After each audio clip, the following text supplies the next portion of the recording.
మొత్తం ఆ విస్తరణలో చేసే భాగంగా ఎవరెవరు 20 లక్షలు ఇచ్చినది రోడ్డు కొట్టేయకుండా, ఎవరెవరు 10 లక్షలు ఇచ్చినది, ఎవరెవరు 5 లక్షలు ఇచ్చినది, అన్ని వివరాలు మా దగ్గర ఉన్నాయి.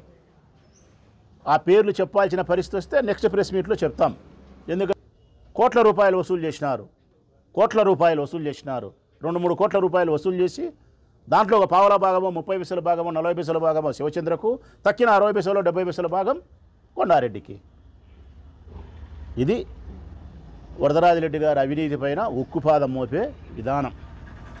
ఇది ప్రొద్దుటూరును విస్తరణ చేసే భాగంగా ఎవరైనా స్థలాలు ఇవ్వకపోతే బలవంతంగా అయినా తీసుకొని నేను రోడ్డు కొట్టేస్తా అని చెప్పి నిన్న కౌన్సిల్లో చెప్పినాడు. చూడి, కోర్టు ధిక్కారం కూడా చేసి నేను లాక్కొని కొట్టేస్తా, రోడ్డు విస్తరణ చేస్తా అని చెప్పి నిన్న కౌన్సిల్లో చెప్పినాడు. చూడి, ఇది ఆయన యొక్క న్యాయము, విస్తరణ.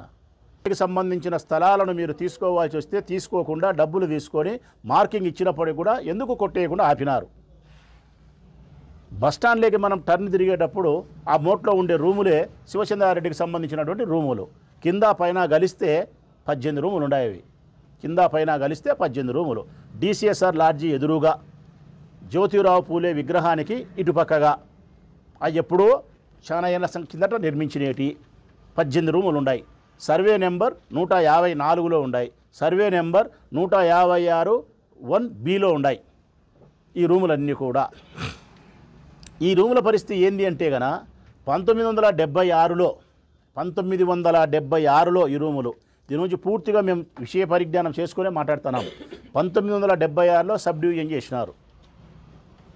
ఈ సర్వే నెంబరు సబ్ డివిజన్ అయింది. 1978లో అవార్డు చేసినారు. అంటే రోడ్డు విస్తరణ చేసేదానికోసము ప్రభుత్వం అక్విజేషన్ చేసింది. భూమిని అక్విజేషన్ చేసి, అంటే 154 సర్వే నెంబర్లో కలిగిన ఆ భూమి, సబ్ డివిజన్ చేసిన తర్వాత 156 1Bకి సంబంధించిన ఆ భూమిని ల్యాండ్ అక్విజేషన్ చేసి ఆనాటి భూమి ఓనర్కు డబ్బులు ఇచ్చి భూమి ప్రభుత్వం స్వాధీనం చేసుకుంది. మరి ఇప్పుడు ఆ భూమి ప్రభుత్వానిదే, శివచంద్రదే? ఆ రూములు ప్రభుత్వానియా, శివచంద్రయ్య? ఇన్నాళ్ళు అనధికారికంగా ఇల్లీగల్గా నువ్వు అనుభవించినప్పటికీ కూడా, ఆక్రమించి అనుభవించినప్పటికీ కూడా, ఈరోజు ప్రొద్దుటూరు పట్టణ ప్రజల కోసం రోడ్డు విస్తరణ చెయ్యాలా, మంచి చేయాలని మీరు అనుకునేటప్పుడు ఆ రూములు కొట్టేయాలా, కొట్టేయకూడదా? కొట్టేసేదానికి మీరు మార్కింగ్ ఇచ్చినారు. అది కూడా మళ్ళీ మేము అబద్ధం చెప్తానం అనే దానికి కూడా లేదు. పంచాయతీ అధికారులు కానీ ఎవరైనా మార్కింగ్ ఇస్తున్నారు. ఇది మార్కింగ్ ఇచ్చినది. ఇది మార్కింగ్. ఇది బస్టాండ్లోకి టర్న్ అయిన తర్వాత మోట్లో ఉండే ఆ చివరి గోడ, అంటే శివచంద్రారెడ్డికి సంబంధించినటువంటి కింద పైన 18 రూములు ఏమైతే ఉన్నాయో గోడ చివరిది ఇది. అంటే కొత్త బస్టాండ్లోకి టర్న్ అయ్యేటప్పుడు లోపలికి తిరిగిన తర్వాత ఫ్లెక్సీ కింద ఉండే గోడ, ఆ గోడకు వేసిన మార్కింగ్. ఈ మార్కింగ్ ప్రకారం అయితే గన శివచంద్రారెడ్డికి సంబంధించిన రూములు ఒక్క అడుగు మిగులుతాయి. ఒక్కడిగే మిగులుతుంది. ఒక్కడిగే అడుగుని కరెక్ట్గా మనం లెక్కశార ప్రకారం మాట్లాడాలని ఇది గోడ కొట్టేస్తే గన ఈ గోడ మాత్రం మిగులుతుంది. కింద బేస్ మట్టం ఒక అడుగు గోడ వస్తుంది కదా నిలబడడానికి, ఇది మిగులుతుంది. జాగా లేదు. ఒక్కడుగు మిగలాల్సినటువంటి ఆ 9 రూములను కింద పైన రూములను కొట్టేయలే, పూర్తిగా అట్నే పెట్టి కాలువ తీసి దాని పక్కన బస్టాండ్లో నుంచి తెచ్చే మళ్ళీ ఇంకో రకం కాలువ తీసి ఆ నుంచి ముందుకు పోతే బస్టాండ్, కొత్త బస్టాండ్ అయిపోయిన తర్వాత వంకర టింకర తిప్పి నీకు డబ్బులు అడుక్కు 5 లక్షల రూపాయలు డబ్బులు ఇస్తే కాలువ తిరుగుతుంది, నీకు డబ్బులు ఇవ్వకపోతే కొట్టేస్తావు. నీ రూములు అయితే ఆగుతాయి. కొండారెడ్డి అయితే నీతో చీకటి ఒప్పందం తీసుకొని డబ్బులు తీసుకుంటాడు. వరదరాజిరెడ్డి అయితే పైకి ఆర్భాటంగా మాట్లాడతాడు, లోపల ఏమీ లేదు, డొల్లా. ఏమీ దుర్మార్గం? ఇది ఊరా, వల్లకాడ, ప్రజాస్వామ్యమా? ఇది ఏం జరుగుతుంది అసలు? ఇది ఏం జరుగుతుంది? కొండారెడ్డి రాజ్యాంగం జరుగుతుంది, చీకటి ఒప్పందాలు జరుగుతున్నాయి. ధనార్జన తప్ప వేరేవే లేదు ప్రొద్దుటూరులో. టీడీపీ ప్రభుత్వం వచ్చిన తర్వాత వరదరాజిరెడ్డి కుమారుడు చేస్తాండే ఏకైక కార్యక్రమం డబ్బు సంపాదడం. డబ్బు సంపాదన తప్ప వేరేది లేదు. ఇప్పుడు మేము ప్రశ్నిస్తూ ఉన్నాం మైదుకూరు రోడ్డు దానికి సంబంధించి.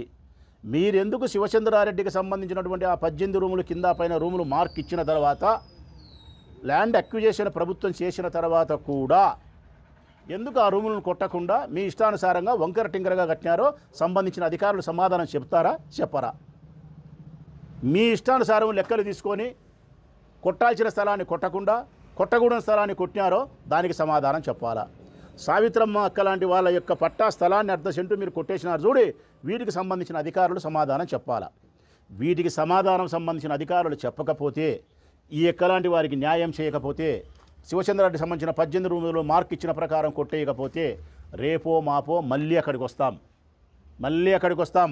మళ్ళీ అక్కడ పర్యవేక్షణ చేస్తాం, తప్పనిసరిగా పోరాటానికి సిద్ధపడతాం, సంబంధించిన అధికారులపైన ఫిర్యాదు చేస్తాం, కోర్టులో కేసు వేస్తాం, ధర్నాలు చేస్తాం, నిరాహార దీక్షలు చేస్తాం, అవసరం అనుకుంటే మీ ఆఫీసులు స్తంభింపజేసే పని కూడా చేస్తాం. ముఖ్యంగా ఈ ఎక్కలాంటి వాళ్లకు న్యాయం చేసి తీరుతాం. రేపు మళ్ళా ఎక్క స్థలంలోకి వస్తా, ఇప్పుడు మళ్ళీ చెప్తాను నేను పోలీసు వాళ్ళకు, రేపు ఆ ఎక్క స్థలంలోకి వస్తా, పట్టా కాగితాలు తీసుకొని వస్తా, సంబంధించిన అధికారులు అక్కడికి రావాల్సిందే. ఆ ఎక్కది పట్టా స్థలమైనప్పుడు ఎవరు కొట్టేసినారో క్షమాపణ చెప్పాలా, ఆ ఎక్కకు తిరిగి మళ్ళీ రూమ్ అక్కడ వేపించాలా. ఈ ప్రజలకు న్యాయం చేసేదానికోసం వైఎస్ఆర్ కాంగ్రెస్ పార్టీ గట్టిగా పోరాటం చేస్తుంది. వరదరాజిరెడ్డి, కొండారెడ్డి ధనార్జన చేసే క్రమంలో ఈ ప్రొద్దుటూరు ప్రజలను పీడిచి చేసే కార్యక్రమాలకు ఎప్పుడు మేము అడ్డం తగులుతూనే ఉంటాం, ప్రశ్నిస్తూనే ఉంటామని కూడా ఈ సందర్భంగా మేము తెలియజేస్తూ ఉన్నాం.